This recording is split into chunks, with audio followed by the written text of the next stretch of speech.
Blood के बाद एक और टॉपिक को कवर किया जाता है यहाँ पर, जिसको हम ब्लड ग्रुप बोलते हैं, जिसमें मेनली हम 3 अक़साम के ब्लड ग्रुप को जो है मेंशन करते हैं, जिनको बोला जाता है ABO ब्लड ग्रुप।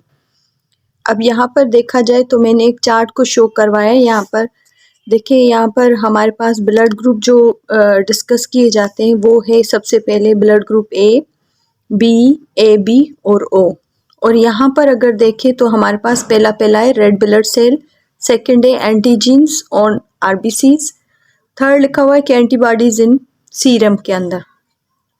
अब इनमें एंटीजीन मुख्तलिफ होते हैं। अगर ब्लड ग्रुप A तो एंटीजीन A होगा RBC के मुताबिक, ब्लड ग्रुप B है तो एंटीजीन B होगा, अगर ब्लड ग्रुप AB है तो एंटीजीन AB होगा, और अगर ब्लड ग्रुप O है तो उसके पास एंटीजीन में कुछ भी नहीं होता।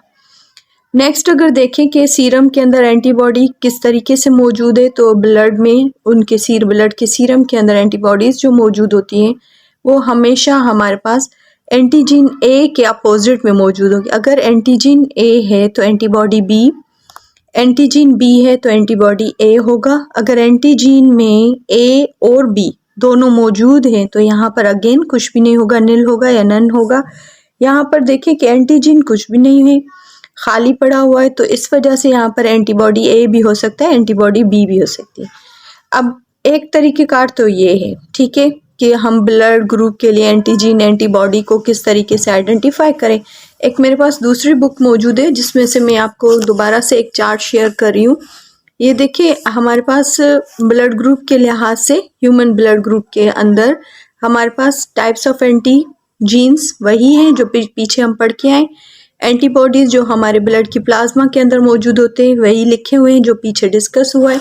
सिर्फ ये वाली कंपेटिबिलिटी वाला जो पैरा है या चार्ट है ये थोड़ा सा चेंज है। इसको देख लेते हैं कि रिसीव ब्लड ग्रुप किधर से करेगा और डोनेट किसको कर सकता है।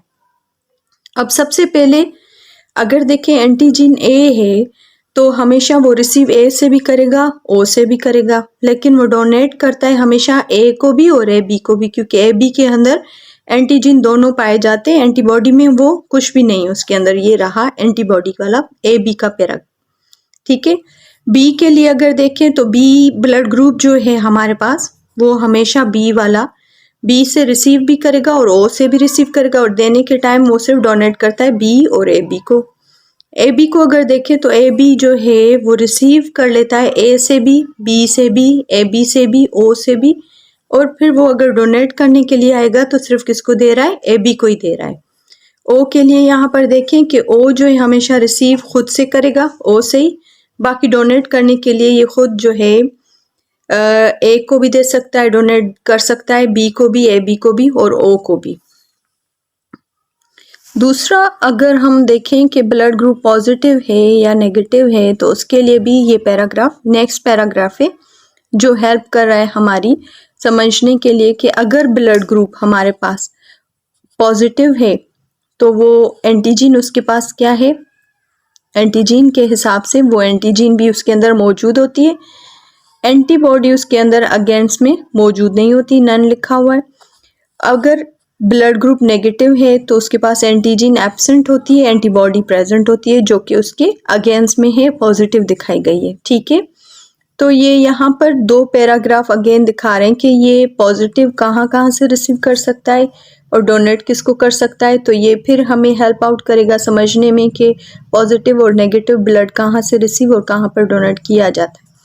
तो देखिए, पॉजिटिव जो ब्लड ग्रुप है वो रिसीव कर सकता है अपने पॉजिटिव से भी और नेगेटिव से भी।